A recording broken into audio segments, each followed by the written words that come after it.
Dear Judge Brown Jackson, like yourself, both of my parents too were educators. Like the president, I too grew up in black church. However, despite the fact that my father might barely be described as a black man,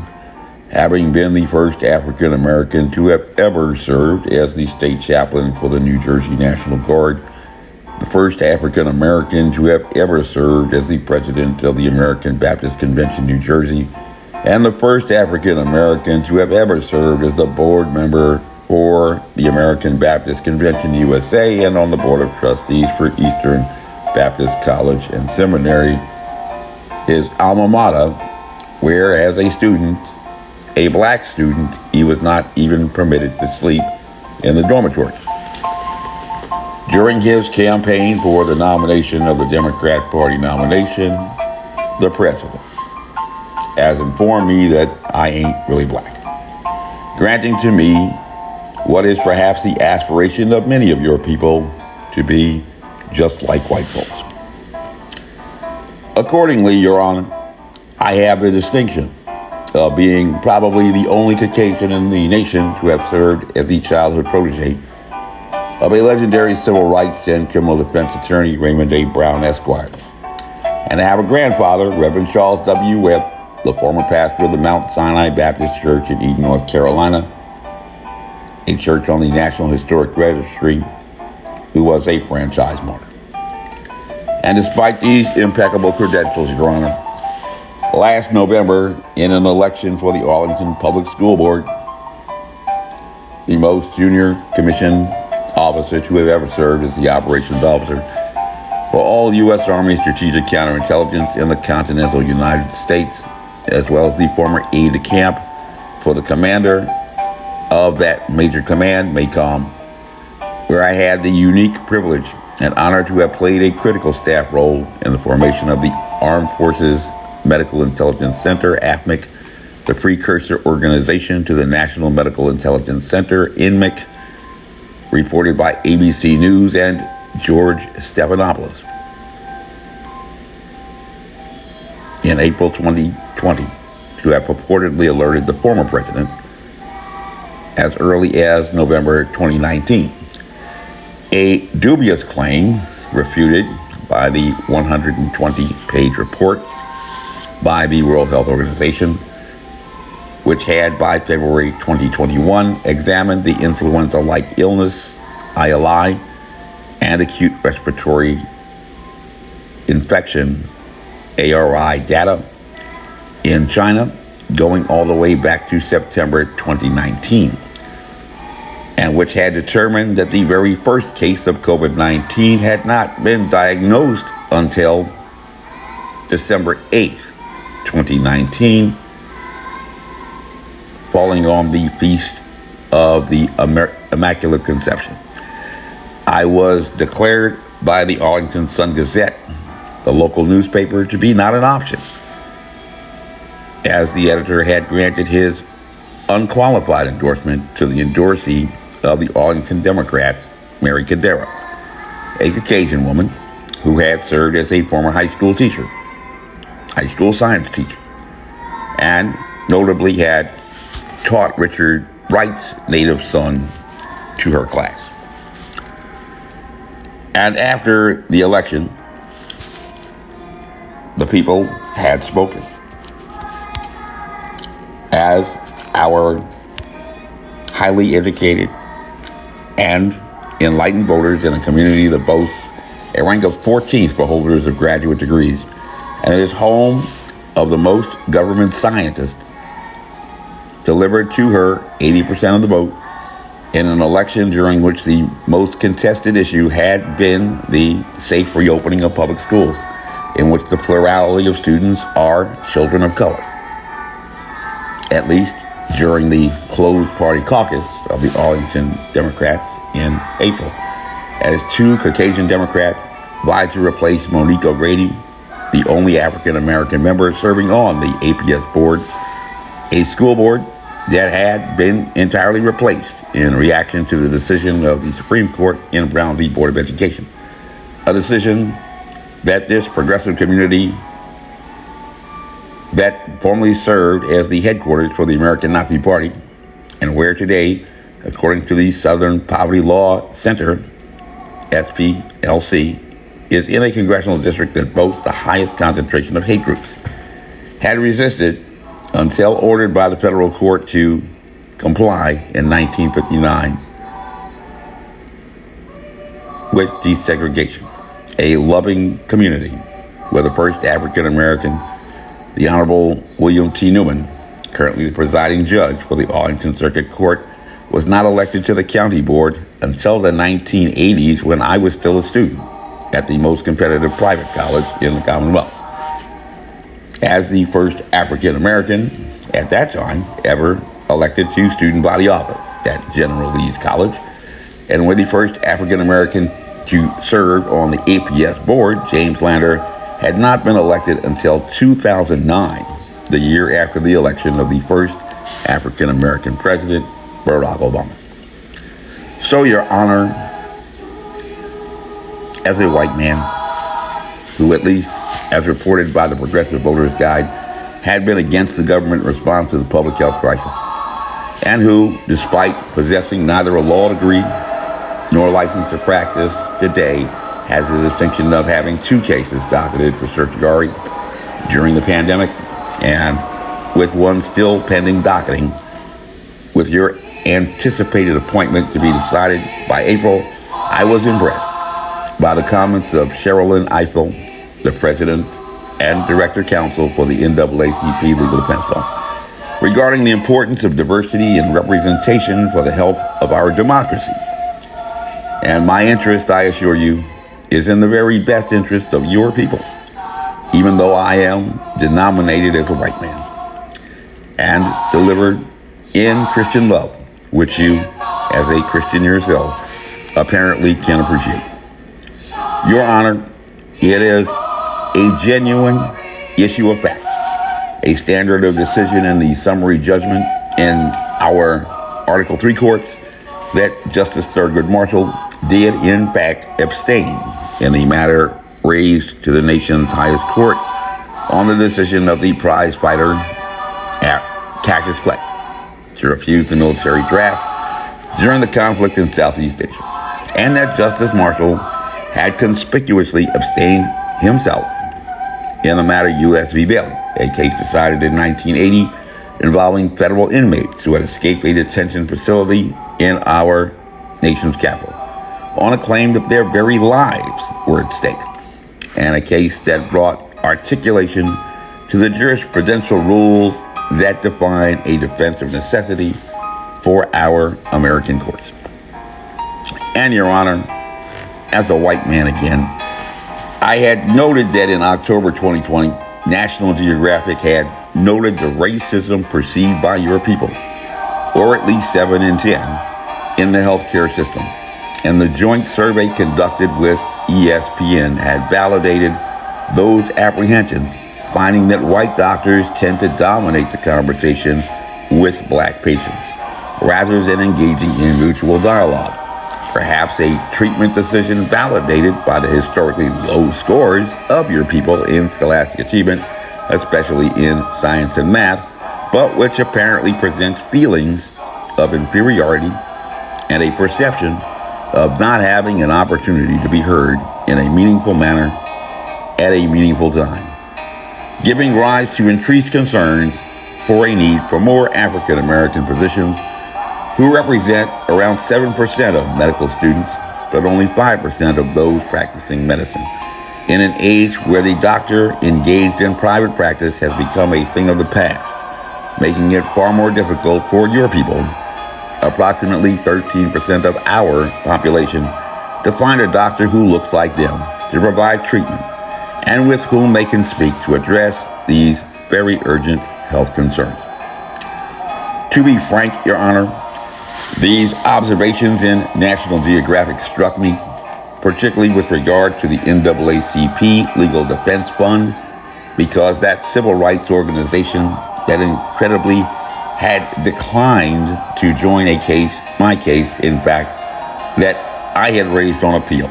after the circuit court for the city of Alexandria had, in contravention to the removal provisions for criminal cases in state courts in the Civil Rights Act of 1964 regarding a prohibition against rendering a conviction while a petition for removal was pending,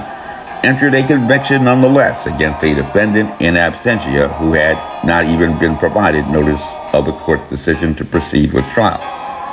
And the U.S. District Court for the Eastern District of Virginia had in turn decided that the provisions that had been recognized by the Supreme Court in Georgia v. Rachel, a case involving persons who had been engaged in civil disobedience during the integration of lunch counters in Atlanta, did not exist. Of course, Your Honor, this may be only my perception, but the oldest and boldest civil rights organization appeared, at least to me, a retired Army Ranger, a bit intimidated by us white folks. And that may be my own perception, subject to foreseeable bias, idle boasts, and provincial pride. I do apologize for what may appear to be an extended digression, to which I at least try to convince myself is the affliction of being the son of a black clergyman, and what may at times be perceived as ramblings in the stream of consciousness quite often have at least some tangential connection to another quite pertinent purpose, a method to the madness, as is often said. And now, Your Honor, I shall proceed to the heart of the matter at hand. As you are no doubt aware of the current public health crisis, about which even most Democrat Party voters are now exhausted and ready to move on with their lives, has yet claimed to date the lives of 5,922,049 persons worldwide, to include as many as 23,000 children, according to UNICEF, by January. And in America, despite incredible advances in medicine, which has apparently even developed amazingly efficacious vaccines, approved by the FDA, not on the basis of an effectiveness test as required by the CFR, but rather just a mere preprint of an efficacy study, which to a clinician is not just a distinction without a difference, even if in the minds of the general public, the terms effectiveness and efficacy may appear to be synonymous. For just as attorneys have legal terms of art, so do practicing physicians, who even draw a distinction between what are defined as symptoms, those presentations of disease that must be measured by some diagnostic tools, and asymptomatic signs of infection that are very observable even to a layman like coughing and sneezing.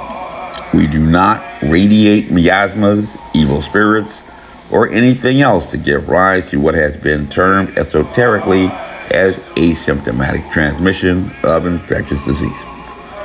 As you are aware, Your Honor,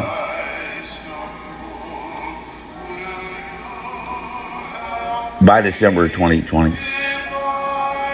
when the first Pfizer COVID-19 countermeasure products, to be exact, the term used by the declaration on March 27, 2020, for an emergency use authorization to address what had been determined by Alex Azar, the former HHS secretary, to address a matter that had presented a significant threat to national security, expressly defined therein as members of the active duty military, to date of whom in the entirety of DOD, including the active duty, reserve component, and National Guard, only 92 lives have been lost, and citizens residing abroad were made available to the general public. Of over 319,000 American fatalities, over 75% of whom were those over the age of 65, as many as 50,000 or more, approximately 20%, were African Americans, with another approximately 70,000 whose race had yet to be identified, according to the data compiled by the Atlantic and Boston University in a joint project that had disaggregated demographics, but had been discontinued in March 2021 after the president had announced the American Rescue Plan on the anniversary of the WHO pandemic declaration.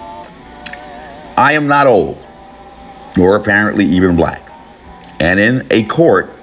I could not even claim a real and direct injury so as to give rise to standing on these matters. Your Honor, however, I am of record a military veteran, and by November, when the president had stood in Arlington Cemetery at the tomb of the unknown soldier on Veterans Day, tragically over 16,000 veterans, the very spine of America, as the president had so wonderfully described us, were patients in veterans care facilities too, had succumbed to this affliction. In fact, Your Honor, a novel virus, coronavirus, had been reported by AARP just the month before to become even more efficient, doubling its pace, a pattern that has apparently been unabated since that time. And sadly, Your Honor, like those who have lost their lives in the general public, the median age of these veterans was the age of 70. But according to reports from the Veterans Administration, these fatalities were almost exclusively not only veterans of color, Your Honor, but in the outbreaks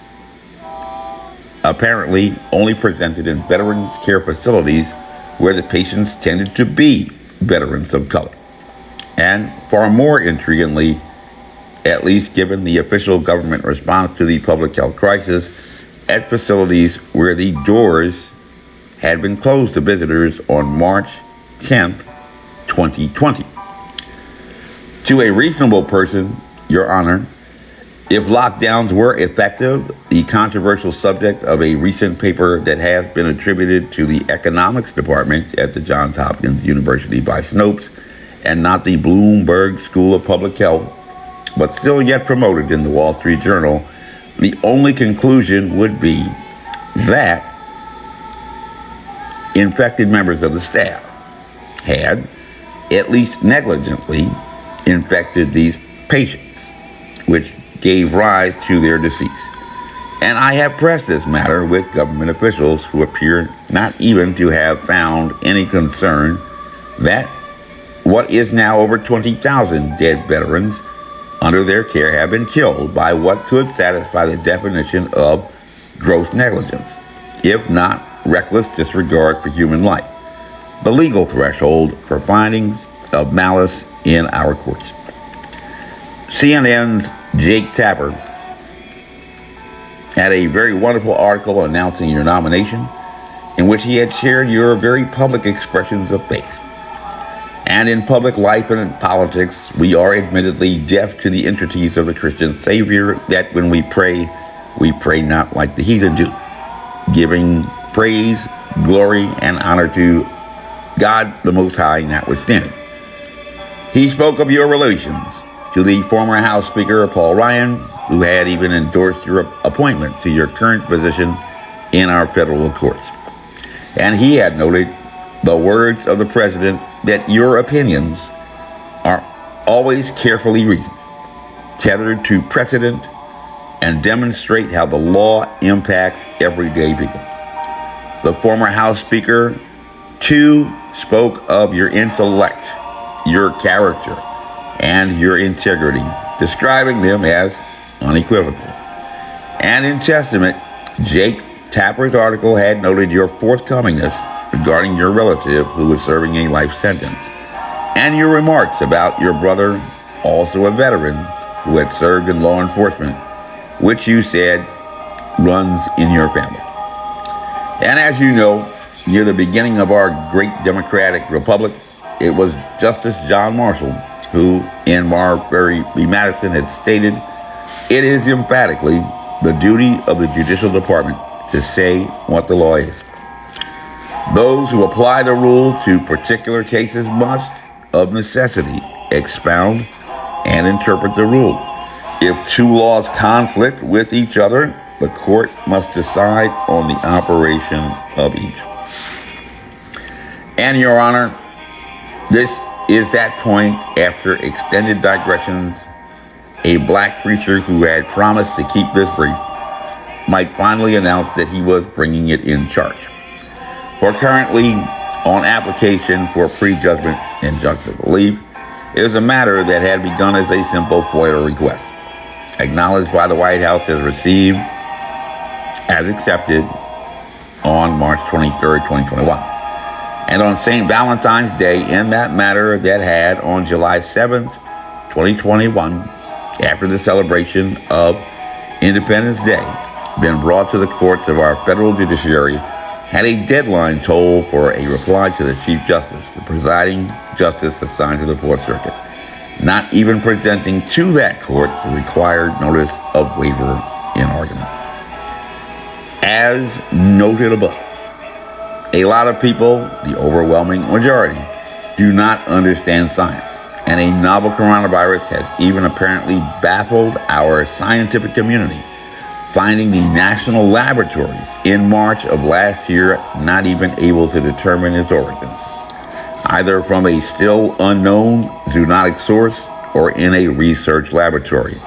A mystery, apparently, even to the DNI and the intelligence community that had been tasked by the president last May to redouble their efforts to resolve this vexing and pertinent question. Accordingly, whatever I might state regarding the science that I understand as essentially a former biological warfare planner might only be lost in obfuscation. But, Your Honor, you have made a career in the law with apparently a reputation of untarnished integrity. With your experience, therefore, on the federal bench, undoubtedly, you know that a requester is deemed to have exhausted his administrative remedies after submitting a FOIA request,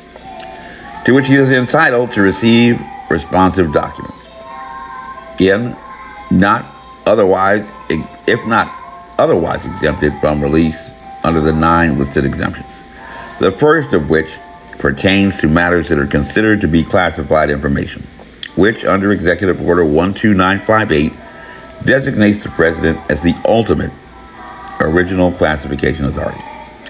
However, Your Honor, you may not be aware that under that same executive order, no information may be classified unless the government owns that information, and the FOIA request that had been presented had only requested a verification as to whether the secondary attack rate and the infectious dose for COVID-19 standard epidemiologic metrics, as the CDC can attest, were classified information. And this matter, after almost a year, is now before the Chief Justice and has yet to find any mention in the press, giving rise to a reasonable suspicion. I, like I had forthrightly admitted above, am not an attorney, nor do I possess a law degree. But in my limited understanding of jurisprudence, the only presumptive claim in affirmative defense that the White House might present is an assertion of executive privilege. And, as you must be aware, Your Honor, it was Chief Justice Burkert, presiding over what has often been described as the last liberal court in the matter of U.S. v. Nixon, who had held that absent a claim of need to protect military, diplomatic, or sensitive national security secrets, we find it difficult to accept the argument that even the very important interest in confidentiality of presidential communications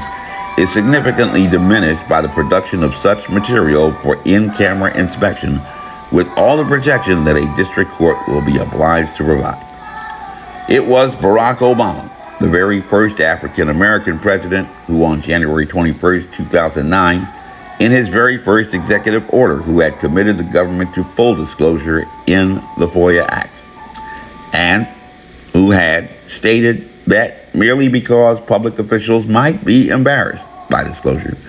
because errors and failures might be revealed, or because of speculative or abstract fears. And so, Your Honor, in the words of a personal friend of my father, all we say to America is, be true to what you said on paper. And I would hope and pray that you shall be as forthcoming with the Judiciary Committee regarding your thoughts on this matter as you were with your relative who apparently had assisted in attempting to gain clemency. And I fully expect, in the fine traditions of your family in public service, in which law enforcement runs, that you shall continue with integrity to do the right thing in this matter that has most adversely affected your people, who you shall represent in the nation's highest courts, where there is a rule of law under the Constitution, not a representative democracy, and a matter that apparently has tragically affected veterans like your own brother, about whom you have expressed such great pride. If you can read this, we say, thank a teacher. Your Honor, Rangers lead the way. Major Mike Webb, God's advocate in pandemic. You can't save the world if you are never born.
This advertisement was authorized by Mike Webb.